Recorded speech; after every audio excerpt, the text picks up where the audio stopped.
Bom, depois das meninas apresentarem sobre os materiais e métodos, agora nós vamos falar um pouco sobre os resultados, né? Começando pela otimização da maceração com ultrassom, como método de extração. Falando sobre a otimização da composição do solvente extrator, o principal objetivo que se pretende atingir ao preparar uma solução extrativa, né, é a extração da maior quantidade dos princípios ativos de uma droga, bem como a separação destes em relação àqueles componentes inativos. E isso depende, gente, fundamentalmente da seleção do solvente utilizado. Nessa tabela 1 que vocês estão vendo aí, a variação da concentração de pisoraleno e bergapteno, com a variação da concentração do solvente extrator, ela apresenta os teores destes compostos químicos.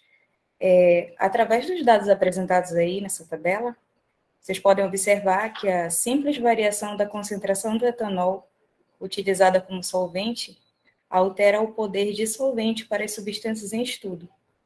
Por exemplo, a concentração do solvente extrator a 40%, que é esse primeiro, teremos uma concentração de pisoraleno de 8,5, mais ou menos 0,1, obrigada, professor, de desvio padrão, e uma concentração de bergapteno de 1,7, mais ou menos 0,3 de desvio padrão, e assim por diante. Bom, vocês podem notar que a proporção ideal da mistura extratora foi de 50%, que é essa segunda, tá? Primeiro foi a 40, agora é 50. Essa foi a proporção ideal da mistura extratora, 50% de etanol por água, pois, é claro, o aumento nos rendimentos de pisoraleno e bergapteno, quando comparado às demais proporções do solvente extrator, né? Como vocês podem ver aí, esse 50%, os valores são bem maiores. No próximo tópico, professor, por favor, que eu vou falar um pouco, é como otimizar o tempo ótimo de extração da maceração com ultrassom. Com a finalidade de estabelecer esse tempo, tendo como critério o maior rendimento na extração de pisoraleno e bergapteno, estabeleceu-se uma curva cinética, onde temos o rendimento da extração em função do tempo, usando a mistura etanona, que é na mesma proporção que a água. Etanol, aliás, na mesma proporção que a água.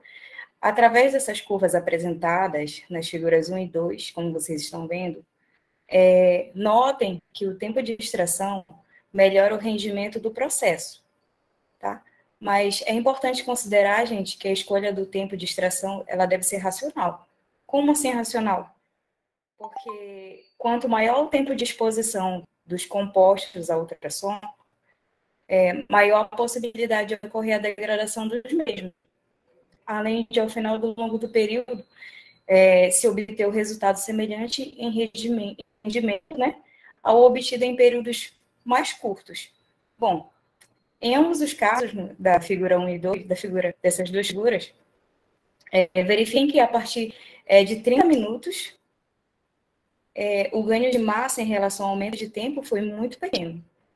Se desse para o senhor mostrar, professor, onde está o 30 aí.